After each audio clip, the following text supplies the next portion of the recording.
So before I introduce the candidates and the panelists there are some ground rules for tonight. And so I just will take a little bit of time to just go over them before we start. All participants agree to refrain from personal attacks and focus on issues. Campaign and other literature have been placed in the lobby and the back of the room for any of you who are interested. No literature may be distributed to the audience by candidates, their agents, nor may placards, posters, or other such campaign materials be displayed by the candidates or audience members during the duration of the event. Audience members may respond positively to a statement made by a candidate through the use of applause, but are asked to refrain from responding negatively in any way to statements in which they disagree, and from making vocal comments of any kind. Each panelist will have 3 minutes to make opening statements. They have drawn for the order in which they will speak. After the opening statements, candidates will take questions from our panelists and will alternate speaking first. Responses to these questions will be limited to 90 seconds each.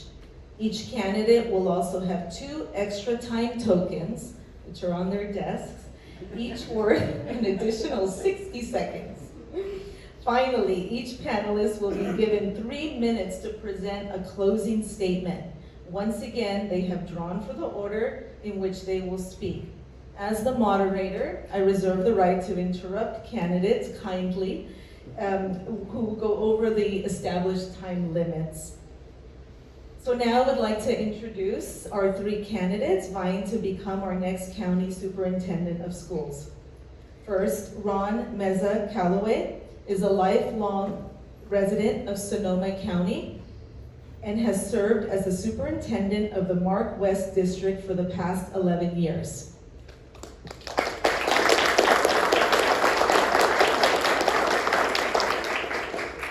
Dr. Amy Carter is the Assistant Superintendent of Education Services for the Marin County Office of Education and has served at all levels of education from pre-kindergarten through high school as a teacher, principal, district, and county administrator.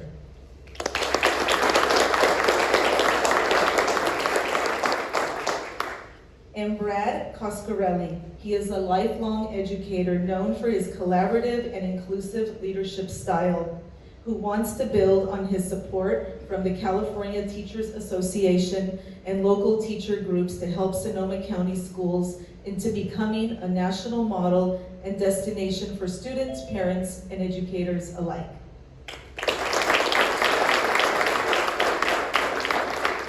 And finally, I'd like to introduce our panelists who will be asking questions of the candidates this evening. Kathy Goodacre, the CEO of the Sonoma County Career Technical Education Foundation, and also a member of the Cradle to Career Sonoma County Operations Team.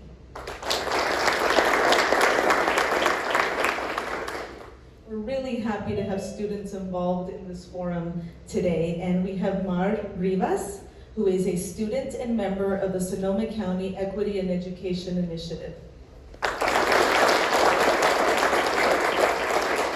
And Ananda Sweet. She's the Santa Rosa Metro Chamber of Commerce and member of the Cradle to Career Sonoma County Operations Team. So now we will hear the opening statements from each of the candidates. So for the opening statement, the order will be Dr. Carter, Mr. Coscarelli, and then Mr. Calloway. Laura, You will each... can you announce where people can find translation? Yes, I'm sorry That's all right. to Click miss on the that. globe at the So some of you will need, if you do need translation services, that option is online. There's a globe at the bottom of the Zoom. There is a globe on the bottom of the Zoom where you can click and it will take you to our translation services in Spanish. Thank you for that reminder, very important. So you will each have 3 minutes, so please keep an eye on the countdown timer that we will have in front of you, and I will also be aware of the time, so don't want you to be too worried about that. Please include your top 3 priorities should you be elected as our next county superintendent of schools. Dr. Carter? Terrific, thank you. It's just incredible to be here tonight and see so many people who care about our children, care about our schools, both here and on Zoom. I think it says a lot about the values of this county and what we're all about. It's a critical time for education. We've just been through something incredibly disruptive. The pandemic has really laid bare the inequities that exist in our society and that we've worked hard to address but continue to plague us. And those are really black and white for us right now. They're very apparent. And at the same time, we've seen our educators do the most incredible things. We've seen such innovation. We've questioned radical things about our schools, from bell schedules to grading to how many hours is appropriate for instruction, to new pedagogies and models. It's just an exciting time, and I think that this is a rich opportunity for us to step into this space and really do something innovative as a county, and I would be really honored to lead that.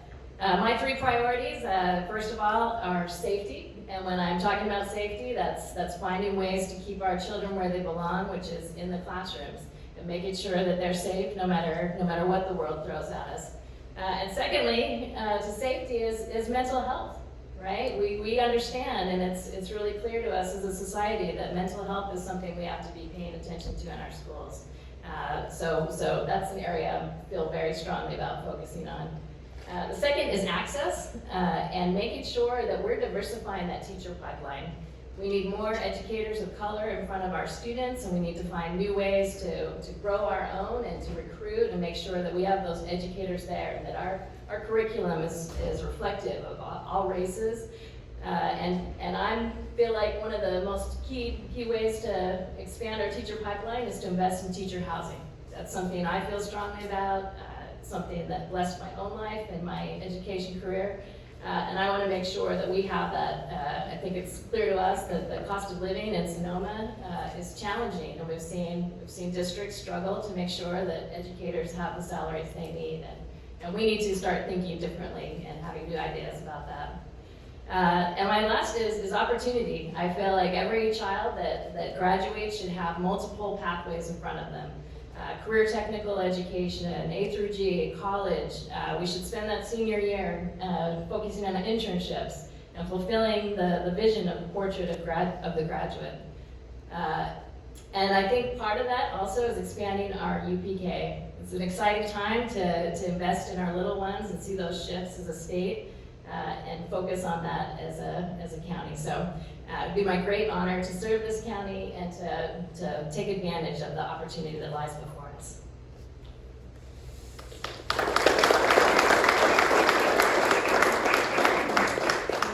Mr. Coscarelli?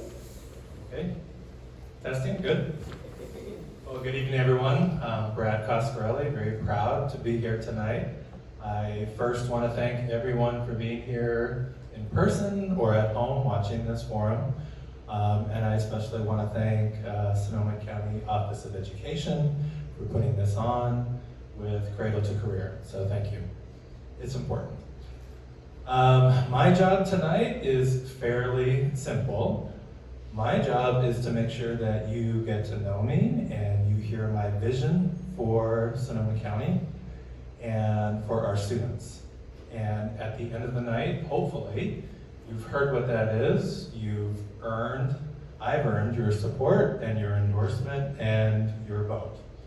And that is my big vision and goal for tonight. Just a little bit about myself. My wife and I, who is here tonight, moved up into Sonoma County in the 90s. And at the time, we moved here because of affordable housing, which doesn't quite exist any longer. And we fell in love with Sonoma County, and we thought this is where we want to raise a family and put down roots. And we have tonight 3 out of my 4 beautiful children here. One is at SoCal in college for their support. So thank you for being here. I started in the classroom at Slater Middle School, and I spent 10 years in the classroom. And my classroom was a shop class. So I taught wood shop and metal shop, I taught welding, drafting, engineering, sheet metal, and I also taught STEM, or STEAM, before it was even called that. And I would do things such as building bridges and putting weight and weight and weight on it. And I would also take students' projects, like the egg drop project, where they'd have to design everything about it and throw it off the roof, have fun with that, and then bring them back into the classroom to discuss what worked and what didn't. After the classroom, I was lucky enough to attend Sonoma State to get my admin credential and my master's degree. And after that, I spent 15 years at Santa Rosa High School, where I was very proud principal of Santa Rosa High with over 2,000 students. And after the Tubbs fire, I moved to Hidden Valley Elementary, and I have been there ever since. So once again, thank you for having me here tonight, and I hope to earn your vote and endorsement tonight. Thank you.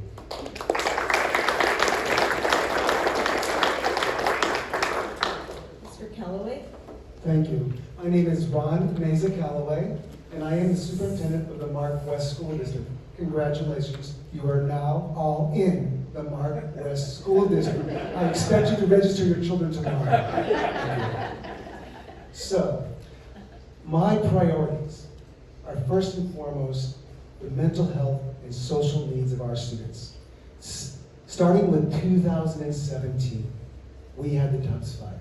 Our district was heavily impacted with that fire. The following year, we had the smoke from the Paradise Fire.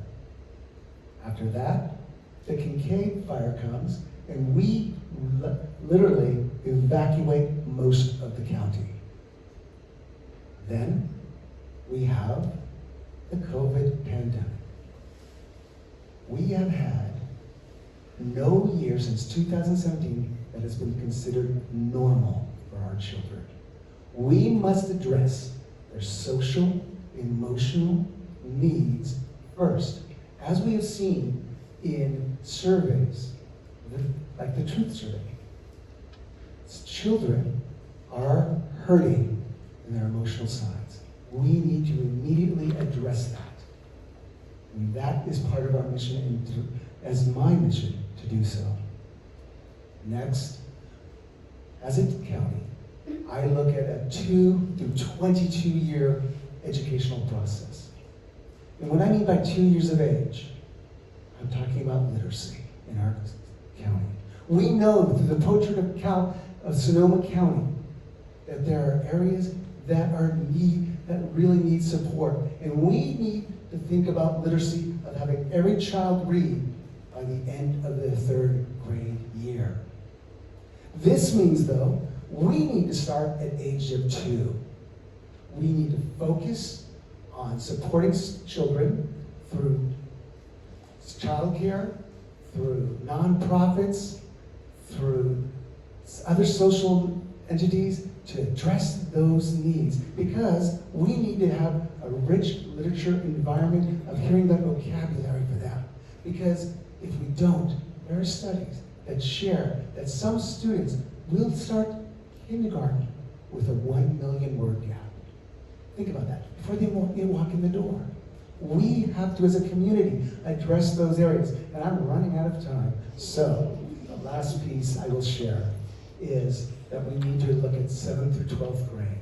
That we need to focus on looking at those classrooms, making them more valuable to students till they're engaged, because we know students have left their engagement. So, I will get into that a little more later. Thank you.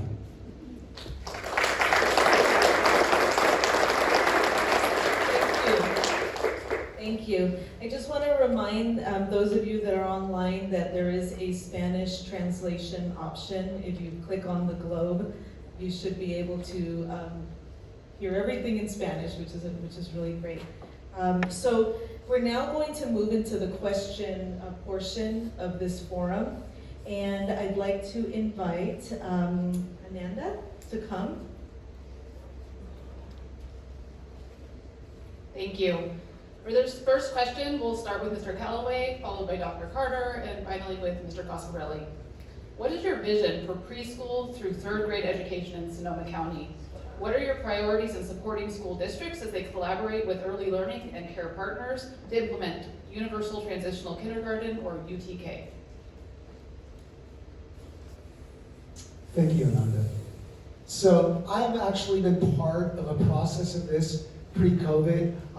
We were working with the Metro Chamber of Commerce to work on a plan on preschools, childcare. We had actually met with Patagonia to look at creating childcare agencies in Keysight and at Medtronic, those areas. We had worked with the county. We were actually looking at creating an MOU with Sonoma County Office of Education with Dr. Harrington on a site to create a child care center. Because we know that one of the major issues of our area is that the cost of childcare is outrageous. We need to create more spaces, and that comes from the state of California through law that can allow for more spaces so that we can dovetail those with what's coming with TK and have a unified front to help support our children.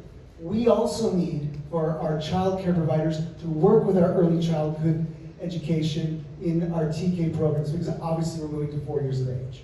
And we need to address that as well. So it is a multifaceted issue that obviously I've been part of, and I will continue. One of the great things is that SCO, under its authority, can work with preschools. They haven't in the past, but going forward, we will. Thank you.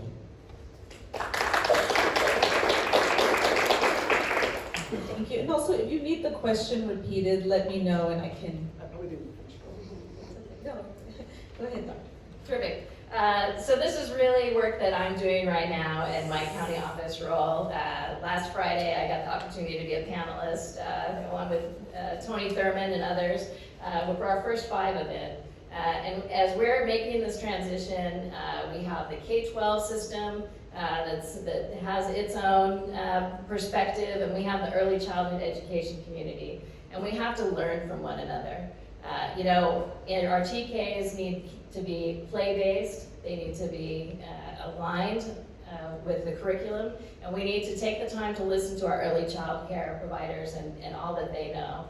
It's a great thing that's happening. I'm very excited. We know that this is the right thing for children, but it's going to be a process, and I know the county office, and Berlene and Ryan, that team is working very hard with preschool providers, with our public and state preschool providers, to find ways to make sure that this works. We want to make sure that every family has no issues finding childcare in this county, and that they know that it's high quality, and that they have the opportunity to select from the mixed modalities that are out there.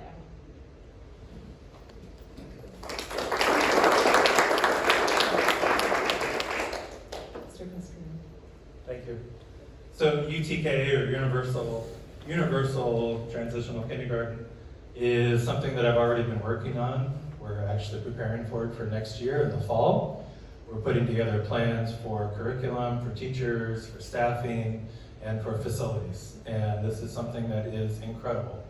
Think about it, in the next 3 or 4 years, we will have every 4-year-old throughout the state of California eligible for this. And like we were saying earlier, every student counts. It's a priority of mine. It's part of my campaign. We're talking about all children.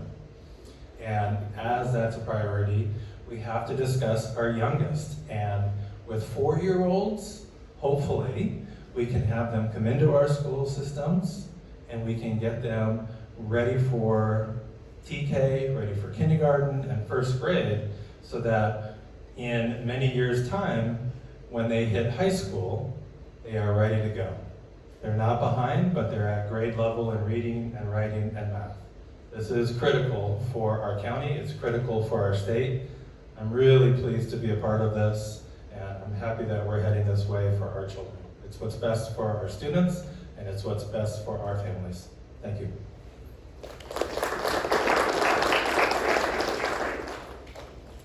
For this question, we will have Mari come up and ask the question.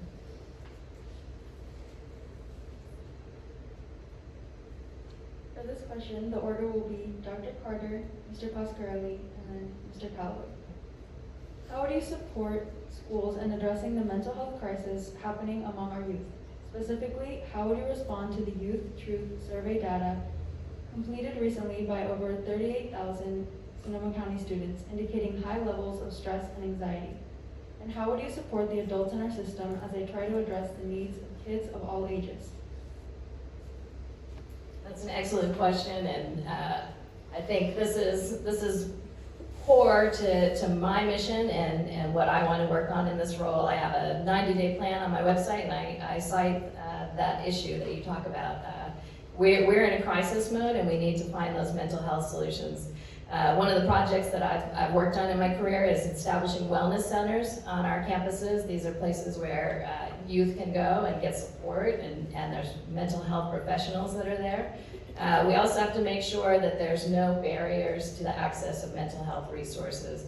There's a lot of state funding, Medicaid and Medi-Cal, and I'm working on a project right now to help schools so that they can pull down those dollars and have that funding. We also have to have a conversation with our parents and our community around, what to look for and how to support. And we have to empower educators. That can be intimidating to know how to support a child. And I think it's got to be that whole circle. We're seeing the state of California for the first time this year make it an excused absence to have a mental health day. And I think we're headed in the right direction. We've got to take into account that not everyone is showing up to school in the same way, and be there for those supports. In my own family, I have some very personal stories when it comes to mental health, and it's a passion of mine, and it's a place that I want to work really hard with the great work that Tyson's doing and that team to really expand mental health here in Sonoma.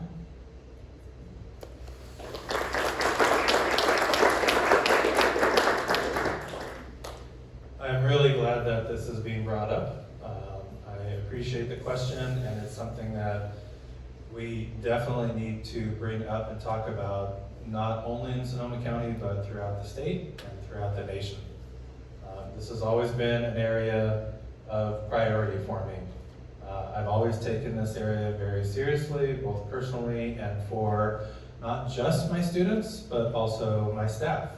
Because we have to remember that students, parents, and staff members from our classified and certificated staff, our admin staff, everybody's been struggling, and this isn't new. We've seen this since the Tubbs fires of 2017, but even prior to that.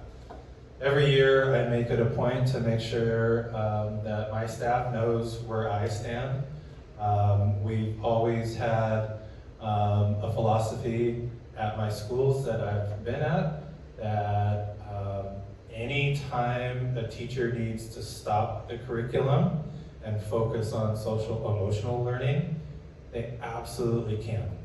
They don't have to worry about the academics. If they need to go backwards and really talk about social emotional learning. We have a food pantry at both Santa Rosa High and at Hidden Valley that I've created, and that helps greatly with this, and I'm very proud of both. Thank you.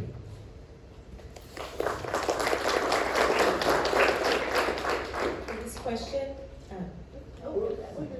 That's okay, go to the next question. It's okay. No comments, no worries.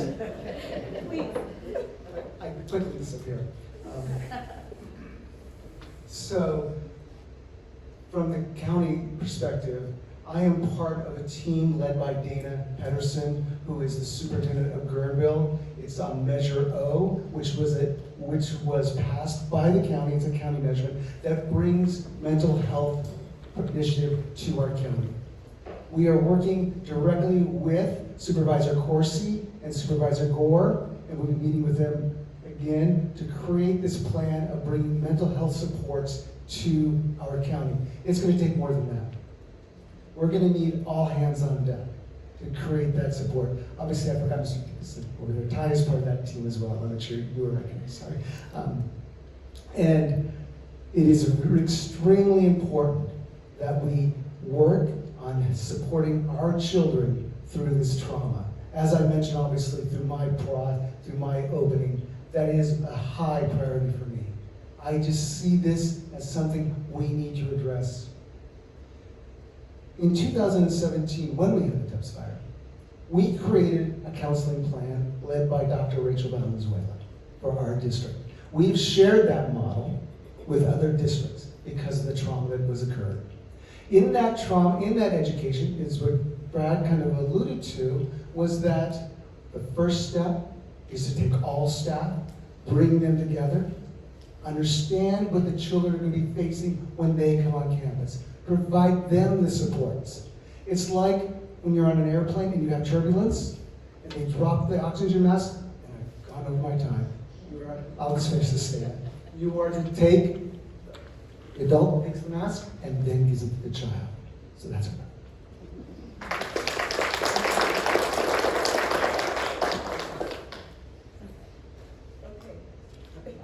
Sorry, I'm so focused on this timekeeper. I know. I'm not, that's my problem. Good afternoon. For this question, the order will start with Mr. Coscarelli, then Mr. Callaway, and then Dr. Carter. Recent student survey data and our state level indicators highlight low levels of college and career readiness for our Sonoma County students. How do you define college and career readiness, and what do you believe can be done to improve Sonoma County students' readiness for life after high school? Thank you for the question. Having been at Santa Rosa High School for many, many years, this is something that is really important to me. I would always talk to my students at the freshman level all the way through seniors that no matter what they went into the future, I wanted them to be successful. And so one of my priorities, or my top priority, is to put students first, and this comes directly related to this question. I would let my students know, no matter what they wanted to go into, I wanted them to be successful, whether it's the military or straight into our amazing junior college, or into some kind of training aspect, into the labor workforce. A lot of our students, and it goes to the equity issue, which I think we'll talk about later, a lot of our students do not have access to all of the courses that they would need for either college or career readiness. That is an issue that is, well, it's very important to me with my background in CTE, Career Technical Education, and it's something that I would tackle as Sonoma County Superintendent of Schools. Thank you.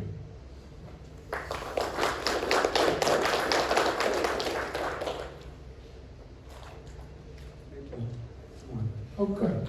So, looking at this from so many different levels, let's start with having children have access to any area they want when they graduate.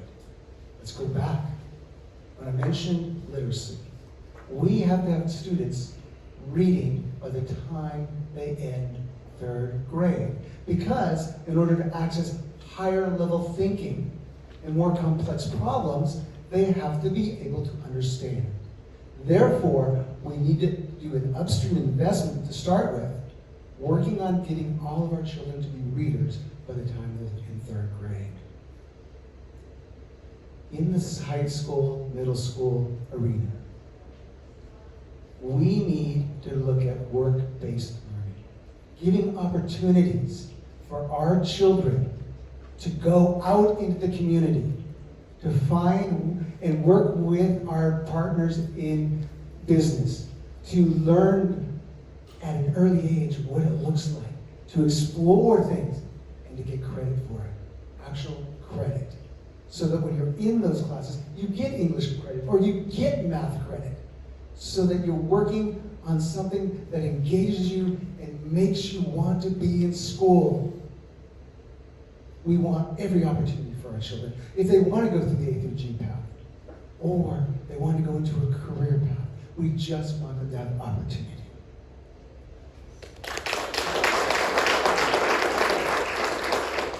So as a high school principal, I often watch students in their senior year with a little bit of frustration.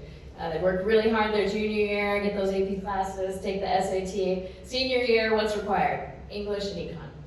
And I think there's a missed opportunity, and I think we need some radical shifts when it comes to that senior year. This is our opportunity as an educational community to build an on-ramp into careers, to build an on-ramp into college. So I really want to take that senior year and make it something unique, something exciting. There's great dual enrollment opportunities. We have a great partner in our local colleges to get our kids on campuses. And I found that even kids who struggle somewhat, if you enroll them in a college class and when they get their high school diploma, they're also getting a college transcript, you can really change the story for that child and how they view themselves and where they're going. We have great industry partners who are just throwing the doors open for us and inviting us to come in, to partner, to help support the workforce. And we have our portrait of the graduate that makes it clear for students what it is that we're looking for in this world. We want collaborators, communicators. We want curiosity, empathy, ethics, initiative. These are conversations we can be having with children at the kindergarten level all the way through their 12 years. And it's the very things that are going to make sure that every door is open to them when they graduate.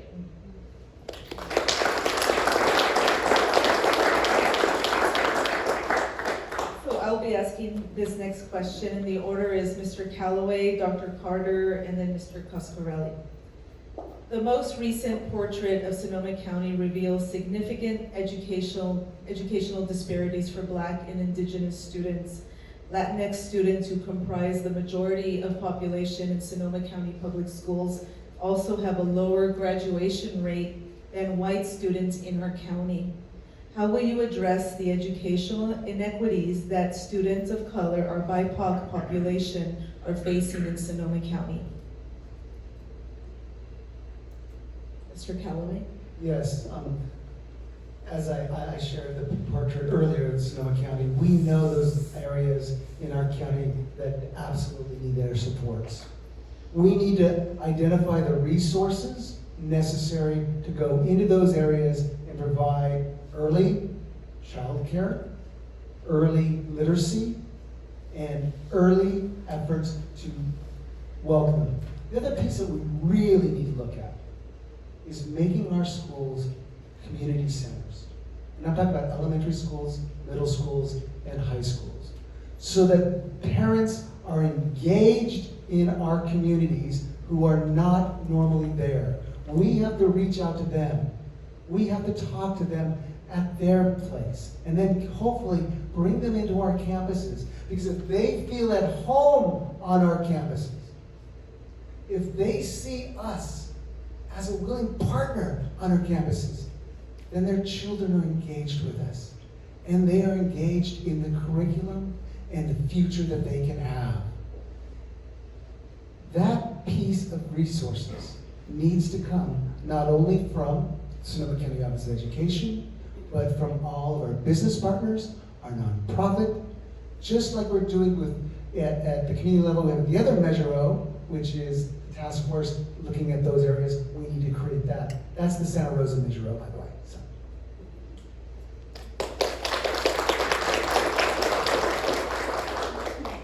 I love this question because I think it forces us to really hold a mirror up to ourselves. You know, what is taking place that there's that kind of inequity in our systems? This is work that I've been doing for a lot of years. I did it at Rancho Cunati High School. I did it at the district office. And I think the first place to start is really look at the data. What is holding students up? We did this work under my district leadership, and when we did an analysis, do you know what was holding students up from graduating? Math and PE. PE.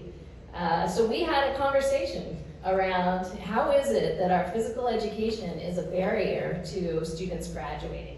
What is in our syllabus? What are our practices? You know, are we behaving in a way that is punitive towards children, that isn't giving them second opportunities?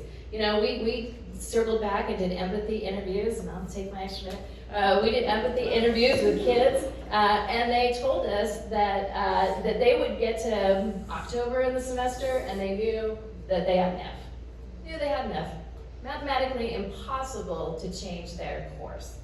And so, of course, they're going to disengage. Of course, they're going to feel hopeless. So we need to really hold a mirror up to ourselves. We need to reflect about our practices. We need to examine those institutional barriers that are causing this problem, and then create new solutions. So one of the ways we tackled the math solution at Rancho Cotati High School was we had a great math teacher, Todd Richardson. He was one of the best. Everyone would be in Todd's class, and he said, "I'll take those students." And we took all our students and we rolled every student into algebra.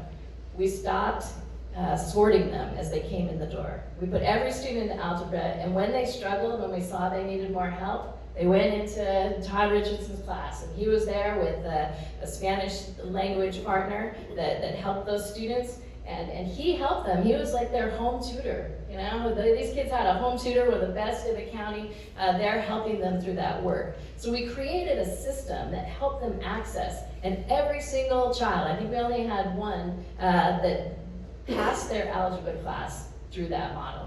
So, you know, we've just got to take time and find new solutions that are targeted to what is really the obstacle. And I can tell you it's not the intelligent drive and passion of these children.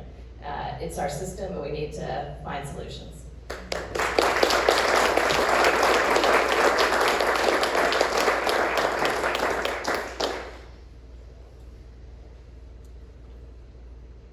This is a horrific, it's a completely scary issue that not only Sonoma County is dealing with, but our nation.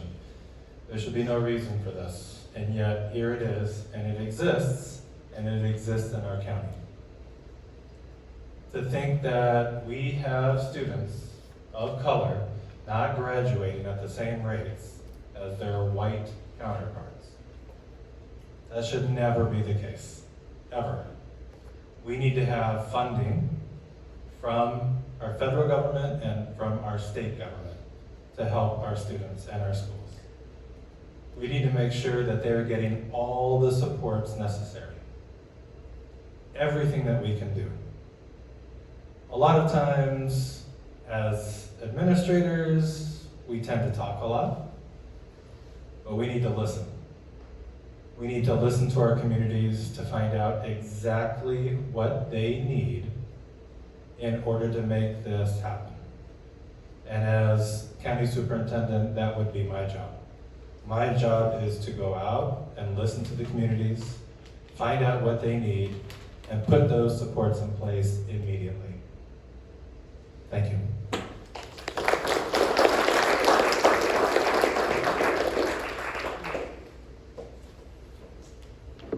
I'd like to invite Mar back to ask the next question. For this question, the order will be Dr. Carter, Mr. Pasquarelli, and then Mr. Calloway. What do you hope a Sonoma County student would still remember about their school experience 5 years after graduating? What qualities or attributes do you hope they would still embody? What do you see in our system currently that would help fulfill these hopes?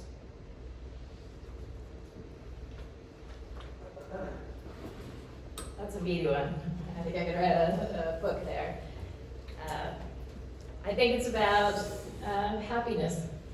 I want children to graduate from our school system and look back feeling that it was a time where they felt happy. They felt like they could be successful.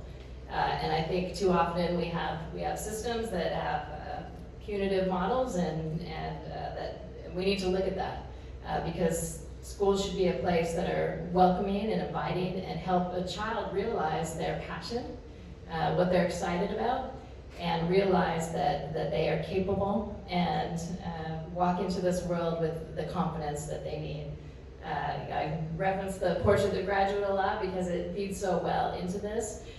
You know, I can't tell you that I remember what I got on my biology course, but I do remember how my teachers made me feel and how they made me feel about myself.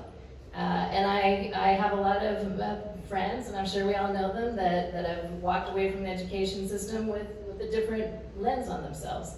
And that's because of the way we've engaged with them. And so I think this is a space where we can do better in our infrastructure. This is where we can do better in what we tell kids is important, what we're having conversations about. Let's have conversations about curiosity, right? Instead of, did you turn your homework in 2 days late? You know, did you circle B on question 36?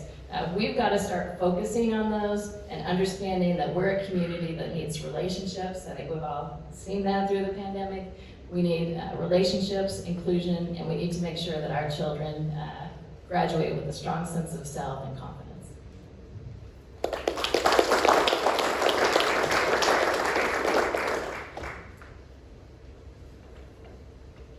You know, having worked at the high school for many, many years, there's nothing better than to be walking through a grocery store and having my name yelled out loud and having a former student come up to me.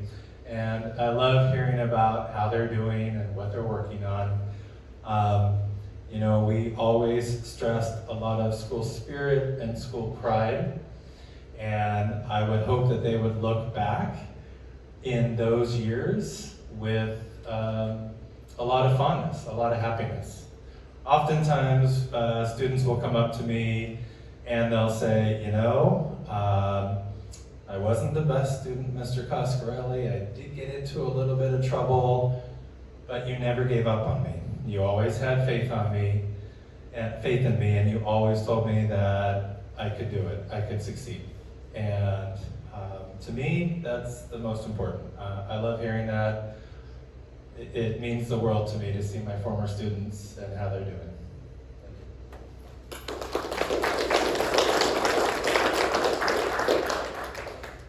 I'll kind of start with a little story that Brad was going with. I got a card from a former student because found out I was running. Her name is Erin Archer, Green now, but Erin Archer, Bill Archer's daughter. And she wrote to me, Mr. Calloway, I can't remember any of my other teachers except you. She said, you taught us in a different way. You made school fun. You had us dig for an archaeology. You made us do mummies. You made us do all these wonderful creations and writing. It was fun. What do I want for our children? I want them to be engaged, to be excited about school, no matter if they're in an AP class or whatever other class they may be in. Maybe it's some kind of career technical education pathway, but they're engaged, they're having fun, and their intrinsic value of learning. If we continue on the path that we are on, and you'll see that if we come back and we have the same educational model we do today, guess what we're going to see in that portrait of Sonoma County? The same results. The exact same results. We must change the classroom. We have to engage our students where they are.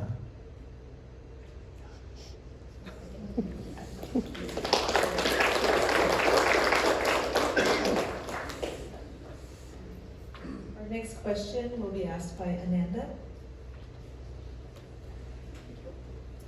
For this question, the order will be Mr. Coscarelli, Mr. Calloway, and then Dr. Carter. Sonoma County has 40 separate school districts serving our 66,000 plus students. Many community members have asked whether consolidation of districts would be a more efficient and or effective structure.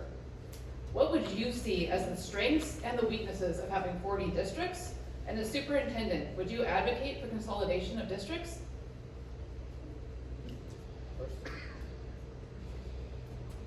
Mr. Coscarelli, Yep. Mr. Calloway, Okay. Dr. Carter. Thank you. If you take a look at my website, the word consolidation is right up front. I don't shy away from this, and I put it right out there. We do have 40 school districts in this county, which is a lot. Some of them are very, very small. My one school, Santa Rosa High School, that I was in charge of with 2,100 students, was much larger than most of the districts in Sonoma County. For me, it's really simple. You can't talk about putting students first and getting funding into the classroom to support students and not talk about consolidation. When I've spoken to community members, nobody wants to have high superintendent salaries or maintain a district office in a small district with very limited funds and resources. At the same time, they will also tell me, very honestly, that they have fear of the unknown, that they don't know what is going to happen. I get to use my card here. Thank you. They don't know what would happen if their district were to consolidate and get perhaps swallowed up by a bigger district. My response is always the same. Top down does not work. It has to be grassroots. I would go out to these communities and I would provide a forum such as this. We would provide all of the answers. We would provide the facts, and we would give them the best opportunity they have and the best information to make a decision for their community. And I've been very public about this. I would let them decide, and I've told communities whatever their decision was, that I would respect it after they have all of this information. Thank you.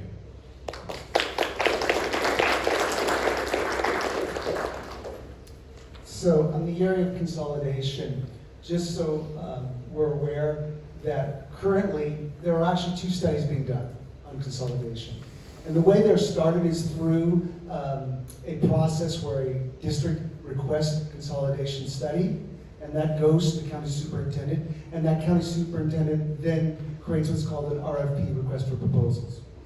Santa Rosa City Schools has requested that, as has West County High School District. So those processes are in place. Just so you're aware, it takes about 1 year to 18 months for the study to be completed. That study will then go to a committee that is created through supervisory districts for Board of Trustees. So there's the Board of Trustee from not all districts, but voted to be on that committee. That report will come to them, and then they'll be disseminated to districts like Mark West. So in that process, that's how the process works. There is an issue with funding that comes into consolidation. Every district is funded differently. For example, if you are a district, let's say Rincon Valley, your funds are different than Bennett Valley, and it's right adjacent. Additionally, because you are a different funded district, you have different collective bargaining agreements. And you may have gone out for a bond by your taxpayers. So you have to address all those issues. The question becomes, for example, if you wanted to go to Santa Rosa City Schools, well, Santa Rosa City Schools has been qualified in their budget for the past 4 years. And if Rincon Valley is not qualified, there's a lot of thought about why would I give my resources into that district? Thank you.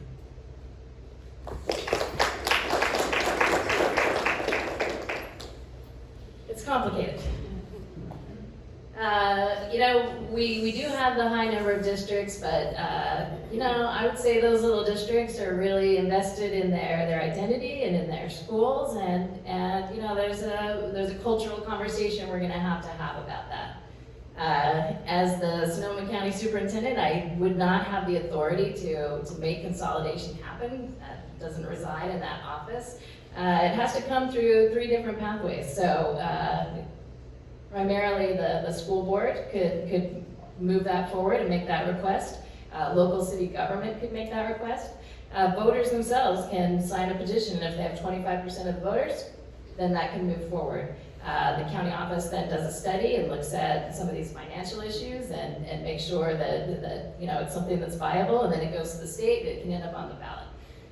So it is a process, but it's one that each local community has the right to make for themselves, and I would respect that right.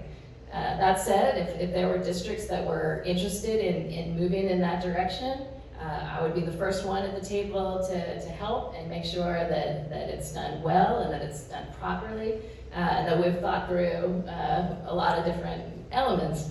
I have my doctorate in organizational change leadership, and so this is the kind of work that I really think deeply about and I study. And changes like this, I think we've all seen the headlines. We know that these kind of mergers and changes and shifts are big deals for communities, and it has to be done right and it has to be done respectfully.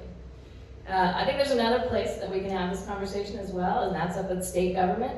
When the state of New York started getting interested in consolidation, they offered districts 9 years of a 40% increase in their budget.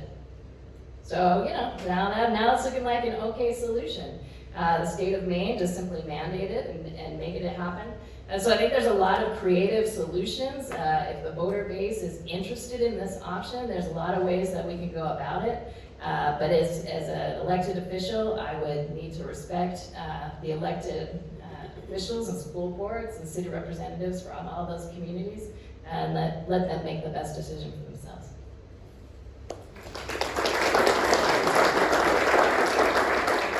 Welcome back, Kathy. The next question. Thank you. For this question, the order will be Mr. Callaway, Dr. Carter, and Mr. Coscarelli. What is your experience with and vision for partnering with community organizations and post-secondary institutions?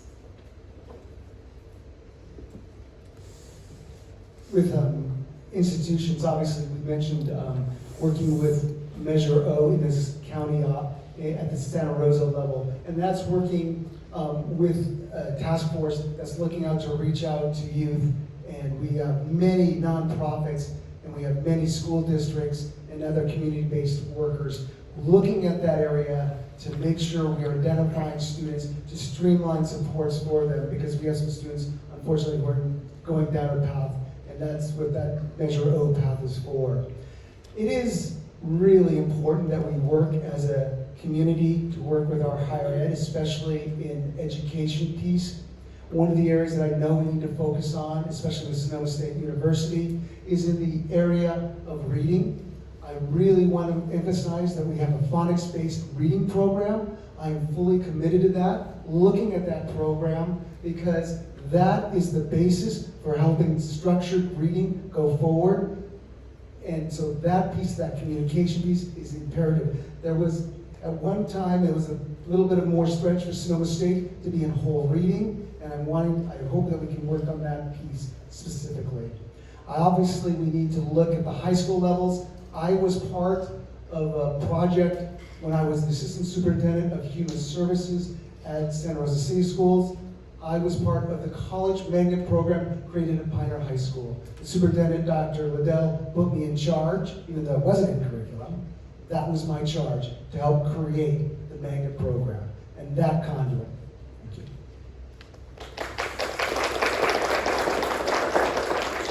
Well, you just described my county office job, working a lot with our community-based organizations and with our college institutions. I think that the county office kind of has this unique role where we're kind of not the boss of everything, but we have the opportunity, we have the access to a lot of districts, and we have the unique ability to kind of create alignment across the system. And so that's really where I think the county office can step in and make sure that there's alignment. Make sure there's common goals and common efforts. There's a great work being done right now by Upstream that's really making sure that our community-based organizations are in alignment. But I think the county office can really set the pace around those areas of focus. I have the opportunity to read every district's LCAP, which is their district plan. And so as I'm reading those, I'm thinking through, what community-based organizations can aid in this? Where can 10,000 Degrees jump in? Where can First Five give us a hand? Where can our colleges give us a hand? And I think that is the unique opportunity that county offices have, but it's entirely relational. And so we have to come to the table respectful. We have to invest in those relationships and make sure that we are a trusted party at that table.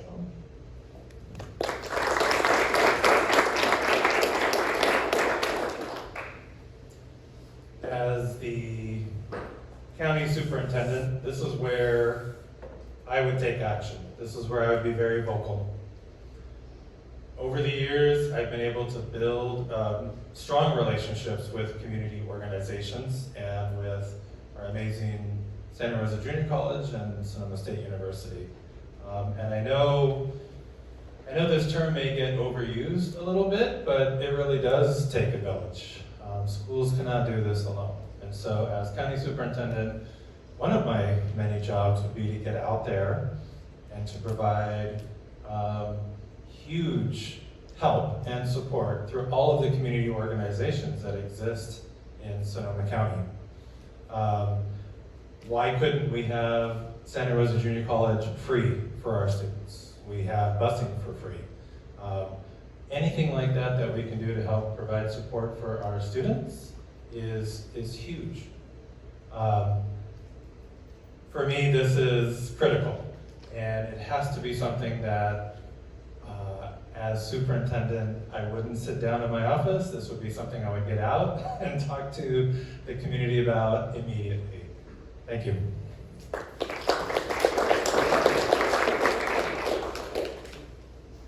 One. Next question. For this question, the order will be Dr. Carter, Mr. Pasquarelli, and then Mr. Callaway. Keeping in mind the safety of students, teachers, classified staff, and parents, as well as the academic and social emotional needs of students, how would you lead Sonoma County Schools differently as we transition into a new post-COVID era?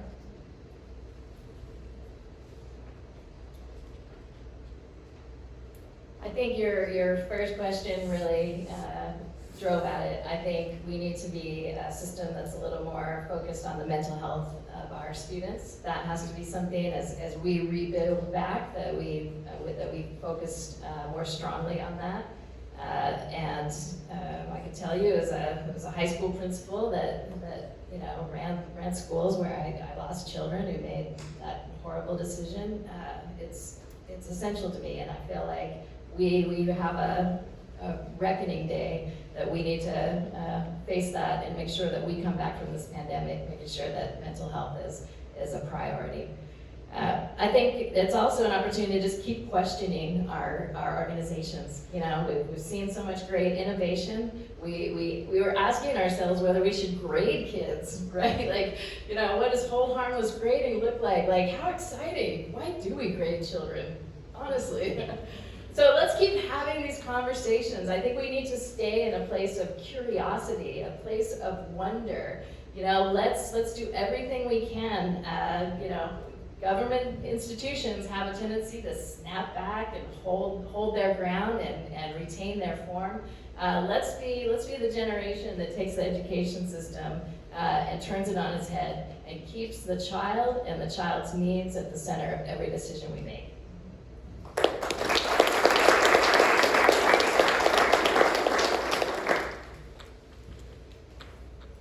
This question hits close to home for me. I take school safety really seriously.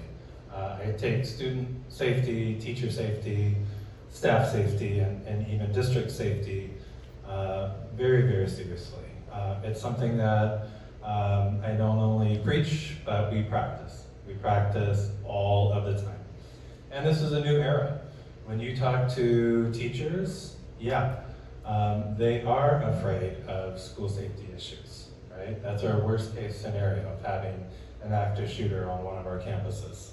And even though it's not a fun subject to talk about, we have to talk about it, and we do have to practice. However, then that brings into social and emotional learning, because when we do practice those drills, there are times when students will then need counseling after the drill because they've been through something traumatic. Just recently at my school site, we had somebody call the school and threaten us with a gun, a person with a gun. And thankfully, because we had practiced, my students knew what to do. One of the lockdowns, if I can use my other one here, one of the lockdowns was during class time, so that was a little easier. But the other one happened right at lunch. and it was a worst case scenario. And for me, one of the horrible parts of my jobs is you have to think like a bad person, and you have to think about when they might do something to your school. And so we had thought about this, and we had practiced it. And when the second lockdown came, just minutes after we cleared from the first, and we had been able to get students out to get lunch, they knew exactly what to do, and I was really proud of them. And the staff and the parents were grateful, even though it's an awful thing to practice, that we were ready. Right now, as county superintendent, that would be my job with school safety. I'd have to make sure, and I know this isn't the case where everybody is ready, but I'd have to make sure that everybody is prepared for a scenario like that. Thank you.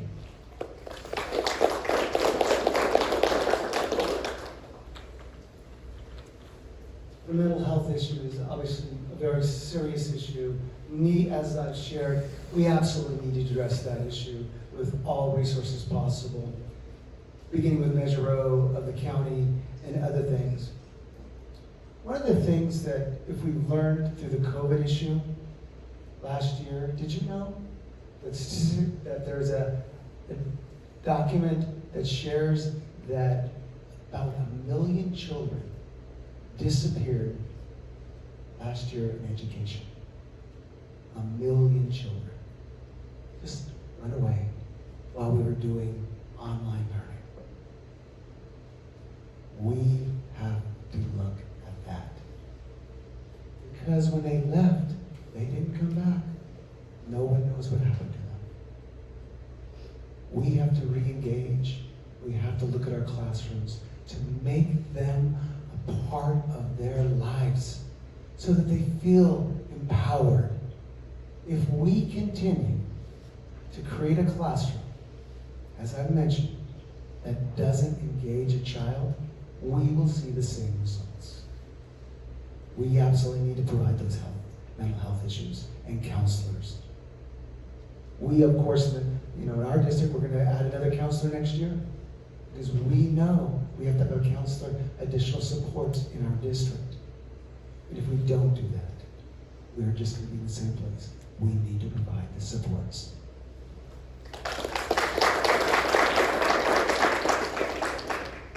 I will take the next question. The order will be Mr. Coscarelli, Mr. Callaway, and Dr. Carter. How would you address the current teacher shortage and recruitment of new educators in Sonoma County, including diversifying the education workforce to better reflect our community? Thank you. Right now, it is a critical time.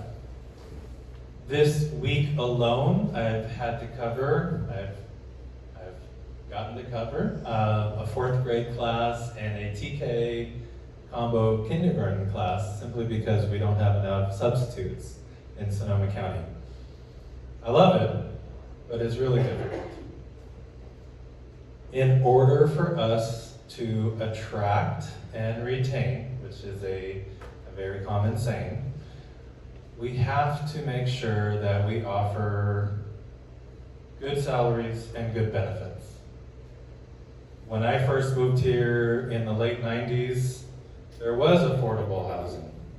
And I could, on my salary, as a teacher, with my wife, a full-time student at Sonoma State, we could afford a small down payment on a house.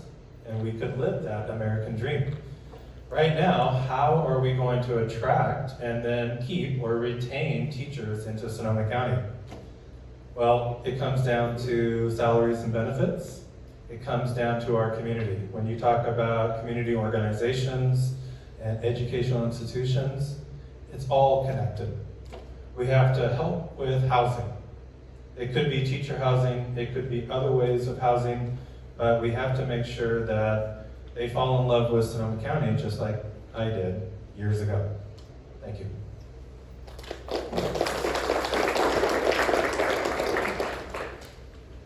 When we look at the portrait of Sonoma County and we see those areas that are lower in education, we all already have identified areas we need to reach into.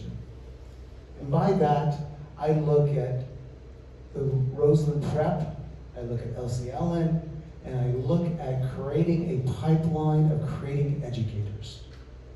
And by starting actually in 7th grade, creating opportunities for those 7th graders to engage in learning about being a teacher. Because if we want a teaching force that it resembles the faces of the children and the adults, we have to create a pipeline. And that pipeline has to begin early, not when you're a junior or senior in high school, 7th grade.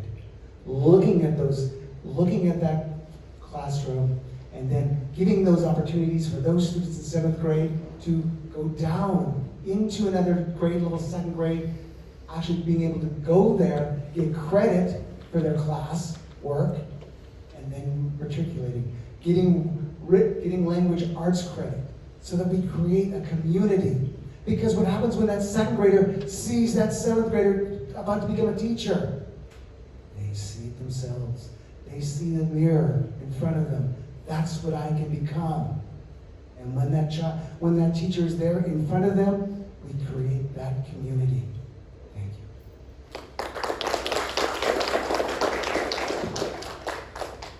So last year, my county superintendent was looking at this challenge. We just read a disturbing data point about the diversity of the teacher workforce. And she said, Amy, do something. So I was, well, what am I going to do? Well, I wrote a grant, and I started a CTE program. We've got it going in our 2 highest diversity schools, and we are starting with recruiting our own, growing our own. And this was my idea, the great idea of a teacher, to start with ethnic studies. So we've got students like Martier just invested in the future. We've seen the murders of George Floyd. We have an active youth community that wants to have their voice heard. Start there. And then from that course, we offer them pathways in law, in social work, and in education. And then when these kids become seniors, we are going to create an opportunity where they can work as paraeducators, something that we desperately need. And they can make a very good, I think it's $28 an hour, which is great for those high schoolers. And if they continue to work with us and work for us, their college education is paid. So I think we've got to just start thinking differently, looking outside the box. We've got to recruit, and we've got to make sure that once we have hired an educator of color, that they have some sense of community, that they feel like this is a place where they have that ohana, and they have colleagues and friends, and that they're welcome. And of course, getting that teacher housing online.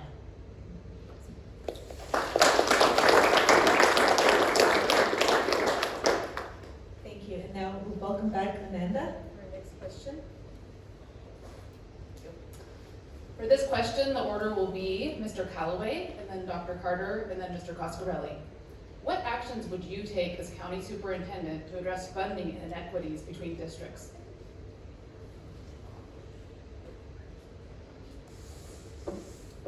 So the issue of funding between districts is very complicated, because we start with what happens with funding. We go from a California Prop 98, which comes through the funding formula, which is called local control funding formula. There is a base grant that is then provided. So in your mind, picture $10,000 for every student. On top of that base grant, then comes, for those districts, supplemental and concentration funds for districts. Meaning if I have up to 55% of my district, of less than 55%, I get 20% more funding, and if some child is over above 55%, then I get 50% on top of the 20%.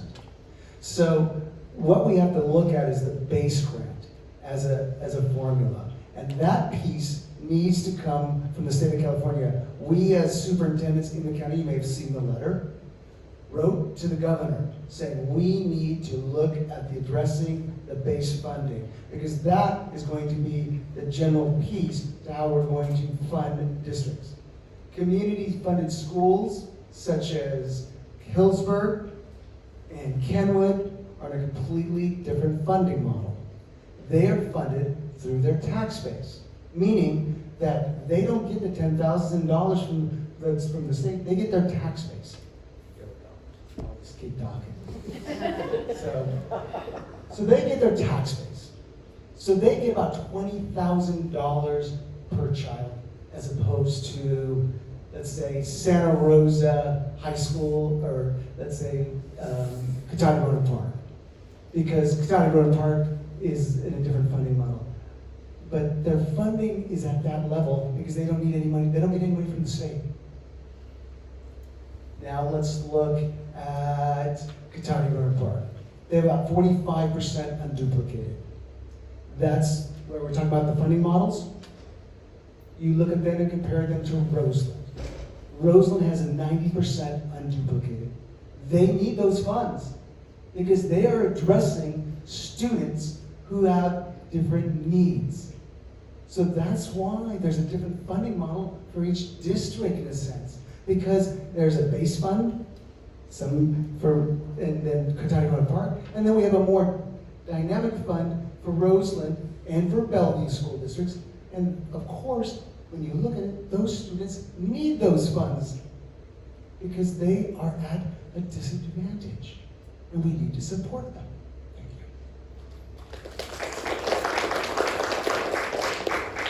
you. Yeah, I think the state of California took a big step when we transitioned to the local control funding formula. This is where every student is funded at a certain amount, but if you're a school district that takes care of the needs of English language learners or students that are socioeconomic disadvantaged, there's additional resources given to you. I think that was the right move. I support that move because those students need the best from us and need the resources to do well. But we still have pain points, right? There's still a struggle. I wrote an op-ed in the Press Democrat just around some solutions that I see. I think our teacher's salary is something that we should be negotiating at the state. They're the individuals that have their hands on the purse strings. And if we handle those issues at the state and we look at cost of living and take that into account, we can create a livable wage for our educators here in Sonoma. But it's going to take that kind of creative solutions to address this challenge. As county superintendent, of course, I'll have the ability to lobby, and I'll have the opportunity to have those conversations. There's a piece of legislation that's kind of interesting that's getting thrown around right now around funding districts for enrollment instead of attendance. I was on a state conference call, and there were districts that said, hey, we struggle with truancy, and at the same time, we're getting less and less funds to address this challenge that we have. So I think there's a lot of solutions out there, and I'd like to help the state continue to think differently and think regionally.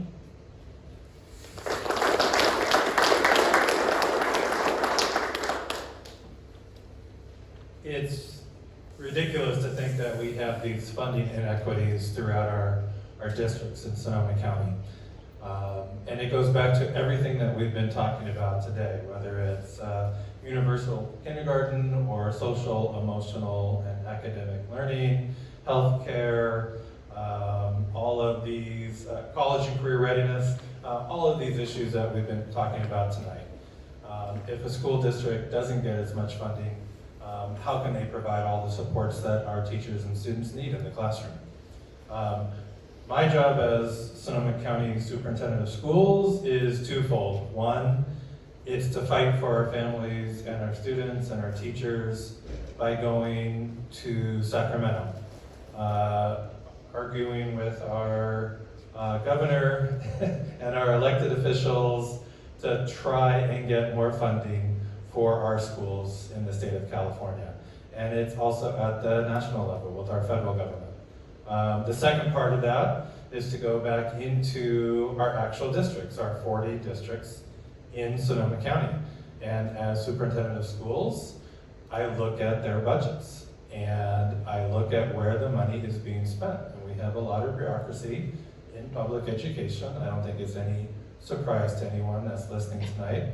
My job would be to look at that to see where the funds are going, so that even if they're limited, they go into the classroom towards students. Thank you.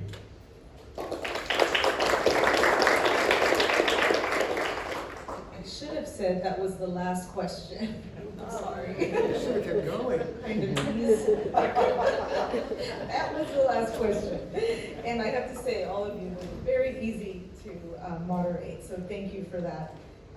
Now, you do have 3 minutes for a closing statement on any topics of your choosing. So the order will be Mr. Coscarelli, Dr. Carter, and Mr. Callaway. Well, thank you. First, it's been an honor and a pleasure to be here tonight. I appreciate all of the questions. You know, for me, I went into teaching because I love children and I love teaching. I like to see the light bulb go off for my students. And when I went from college into teaching, I wanted to make a difference. I wanted to make a change in the world. I never thought I'd leave the classroom. I absolutely loved it. And yet, I had a mentor who said, Brad, we need good teachers, but we also need good administrators. And I took him up on that. And as you know, I went to Sonoma State in the evenings and was able to get my admin credential and my master's degree. And going into administration, I felt the same way. I could make a difference in the lives of our students, and I could make our community better, a better place. And I still think that way. That is still my philosophy. That's why I'm running. I truly believe, and this has always been my philosophy, my passion, that we can do better. We can do better for our students, and we need to do better. And that I can make a difference for our schools throughout Sonoma County. You know, when we talk about students first, and I mentioned this earlier, I want all students to succeed. The other priority of mine is equity, and we have equity issues throughout Sonoma County. Things that we've been talking about for many, many years, decades, and yet they still exist.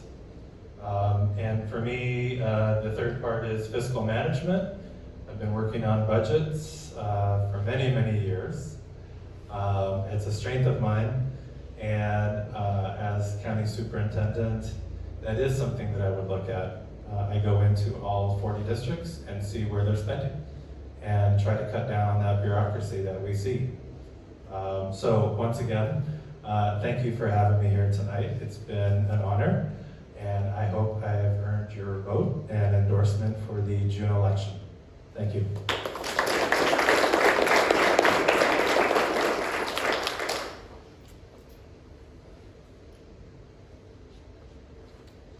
It's been such a treat to be on this podium with the two of you, and I appreciate you being here. I am someone who loves education. I am a great consumer of education. I tell people if I won the lottery today, all I would do is go to school and just stay in education. That's why I have 2 master's degrees, one in English and one in educational leadership, and why I chased that doctorate degree and put a class in front of me and I'll sign up. What I didn't know about myself until later in life was that I love teaching every bit as much as I love being a student. Education was not the path that I had in mind for myself, but I had the opportunity to become a substitute teacher.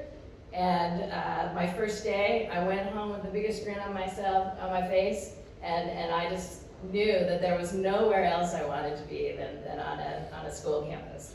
I was a very bad substitute teacher, by the way, but I eventually got the hang of it, and it's just such an honor to work with people who care about children, people who are invested in their future. I have a passion for children. I have 5 of my own, 5 daughters, and went to Petaluma schools, and the Petaluma schools were so good to us. I have a daughter with special needs, and that district took such good care of us. This community took care of my daughter who lost everything in the Santa Rosa fires. And I will never forget that. Even now when I go into her home was built by Rancho Cotati students in Cole Smith's CTE class. And still when I walk into her tiny house, you know, all of her possessions, the majority of her possessions come from the goodwill of people in Sonoma. And that forever has my heart, and that's a big reason why I felt a responsibility and an obligation to offer my gifts, my experience, my voice to the conversation. I love system change. You can tell I'm courageous. I'm not shy about calling out inequities and those barriers that we put up that are unjust. As a woman, you know, I'd be the first woman in 100 years to hold this role, you know, I think representation matters. And I come from a marginalized group, the LGBTQ community, and so I constantly think about marginalized people, and I think about those obstacles that we put in place that hinder those outcomes. You know, Cradle to Career knows this. The obstacles that exist are what is creating inequity in our system. And we need to focus on those obstacles. We need to change the system, improve the system to get the outcomes that we want. So it's been an honor to be with you tonight.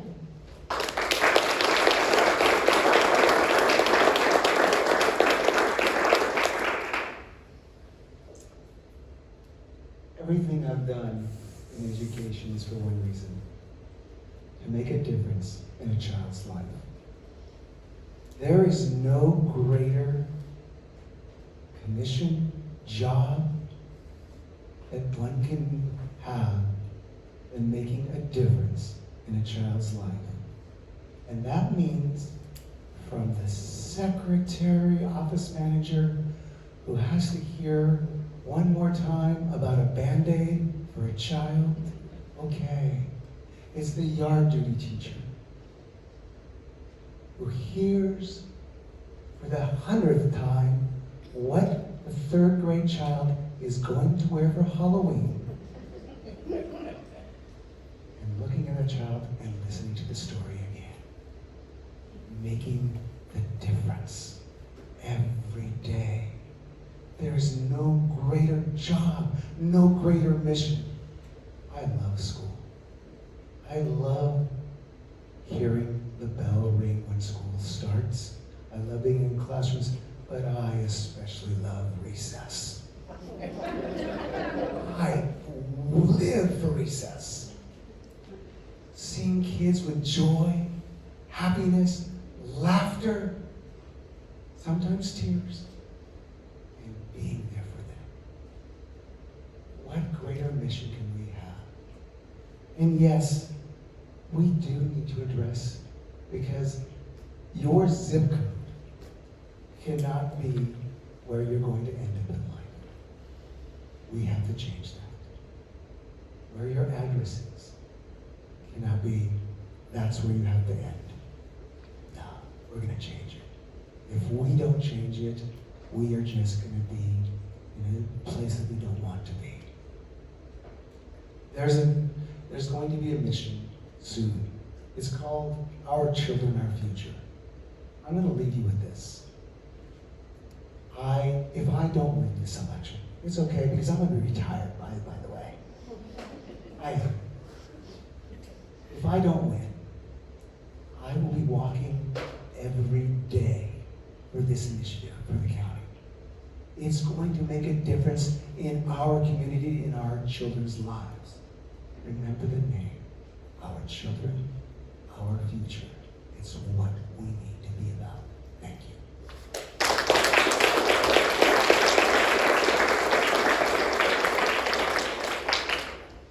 Well, we want to thank all of the candidates for their participation in tonight's forum. Let's please give them all another round of applause.